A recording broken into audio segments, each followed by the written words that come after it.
Well, welcome back. Tyson here again on Automatic Sports. You're probably wondering, Tyson, what the hell did you make? What is this? And to answer this question, again, look at the title of the video. It is my personal opinion that the scheduling has been a bit off in the NBA for a couple of years, and I think this is due to the in game tournament, the NBA Cup, and that with the in game tournament, it has forced the NBA to move in certain directions in terms of their scheduling, and I think that has messed things up. So what I did is I looked in division, or sorry, in conference, because that those are the matchups that are actually messed with the most, right? So I looked in conference and just went over the number of meetings you see for the Sixers, I should say, as a Sixers fan, how many meetings you see each month with each team over the course of the season. One thing, it's kind of one but split into two, is you get a lot of quick matchups in a row. So I remember a couple in the last couple of seasons. I remember a month where I think we played either the Pistons or the Pacers three times in a month, and or we had the Celtics a bunch of times in a month as well. And I think in one part of the NBA season, as long as it is, and as much as I think it is too long, one of the benefits of it is the fact that if you're physically able to make it to these in conference matchups, it gives you a lot of time, hopefully in between matchups, to be able to go, as opposed to what I'm describing, where you have a bunch of matchups in a row and then that's sort of it. You know, it's what people have complained about with especially for the Sixers, with Joel Embiid not playing in Denver. It's what people have sort of complained about with, here's a special matchup that I can't go to because someone's injured or because a bunch of those matchups are in a row. And for some people, they might need time to figure out finances to be able to go, especially with some of these matchups. Let's say Philly, New York, where I think I saw a post saying that the starting price for a ticket in Madison Square Garden is like $2,000. So if you have a bunch of those matchups in a row, it sort of ruins a chance for some people to be able to maybe accumulate or budget to be able to do that. I also wanted to look over the sort of back to backs, as the Sixers have a few. I actually found 11, although apparently in the schedule there's 13. So let me know in the comments where I missed it. And I just wanted to go over not only, of course, the number of back to backs when they happen, but also the amount of time in between those games, just because that's really 75% of the battle is, yeah, you're going to play twice in a row, but then do you get a nice break after to then be able to make up for, let's say, especially for the Sixers with Joel Embiid, who is not going to play back to backs, which I'm perfectly fine with. LeBron James, who's older, probably not going to play too many back to backs.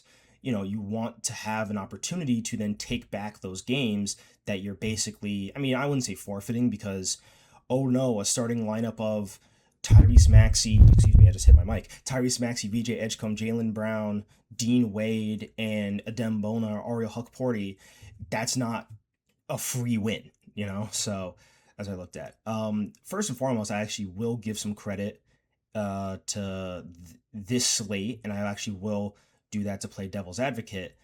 Of course, making a schedule is hard. I cannot imagine the logistical hassle to build a schedule, and I know that in terms of this season, it was even harder because of LeBron James' decision. So I'm not saying I could build a better schedule. I'm simply saying here is something that I have noticed and that I think the NBA should fix. One thing I think they do well, actually, is that so you have this preseason slate here, as you can see, of Brooklyn, Boston, and Boston in October. But in terms of the regular season, Philly does not play Brooklyn or Boston. I like this. Again, these are in division matchups, so you have to play them at least four times. And so the idea that you then elongate those matchups over the course of a season, give multiple chances for people to go and see these games, I really enjoy. The first hiccup I noticed, of course, is the New York Knicks. So I'm going to actually bring this up right now. Sixers NBA Cup division, I guess. So the NBA Cup division, so East Group is the Heat, the Knicks, the Cavs, and the Pacers, right? So again, immediately you have the Knicks 2 times in October and then 2 times in February. Now that's a long time in between, but again, a lot of Knicks play happening all at once, and that makes it harder for people to go and see. Cleveland, you play them 3 times, once in October, and again the 22nd, and then another time in November and the 6th. So that's about what, a 2 week window? Really, really difficult for people to make. See, the rest of the NBA Cup is what, the Heat and the Pacers, right? So the Heat, they don't play Miami in October. They play once in November, twice in January. So again, twice in 1 month for only 3 meetings, not my favorite. And I understand it's because of the way the NBA Cup works. They have to finish it, sometime in January, but still, it's crazy to me, the idea that you can't just move one of these to December, you can't move one of these to October, something along those lines. And then the Pacers, right? So once in, and they play them 4 times. So once in October, twice in November, and once in January. So you get about a month between, a month between November and January. Great. But let's say early in that season you can't go. All right, that's 3 opportunities you missed. And 3 is, why are the tickets to these so expensive? Oh my goodness, I'm sorry. I'm looking at ticket prices now and I'm losing my mind. That has to be a glitch with Milwaukee, because for some reason, those have to be a glitch. Okay, sorry. I got distracted because, oh my god, wait. Tickets as low as $16,000 for Boston? That's the first meeting with Boston. Okay. But 16,000, sorry, I'm getting distracted. The ticket prices are absurd. Um Either way, so you have Indiana October 28th, November 15th, November 17th. So within 1 month, you play a team 3 times. Once at Indiana. Both of those times at Indiana are within a month. So if you're in Indiana, you have about a month and a month and a half, say, not counting, of course, the summer or whatever, because people, you know, have already planned things. So let's say you get September and then most of October. So you get a month and 3 quarters to possibly get to this game. And if you can't do that, what did I just do? And if you can't do that, then you have another month to get to the other game in Indiana, which is not close to Philadelphia. So then if you can't make those, it's not like you're going to make it to the one here in Philadelphia, along with the fact that tickets in Indiana are probably cheaper. And then January, maybe, but again, you're spending a lot to both get to Philly and then make it. So that's just not great. I think, yeah, we went over Miami. Again, would just rather this be spaced. Just to look at how close together they are. So once in Miami, 30th, once in Miami at the 8th. So less than a month between. The first matchup is, where's the first matchup? In Philadelphia. So if you're in Miami, you got one shot really to make it, and that's January 30th. And then after that, the Sixers don't play Miami again. So again, just tough to see in terms of the NBA Cup. And you can look at teams that aren't part of it. Brooklyn is spaced out very nicely. Boston spaced out very nicely. Washington, a little end loaded, but still spaced out very well.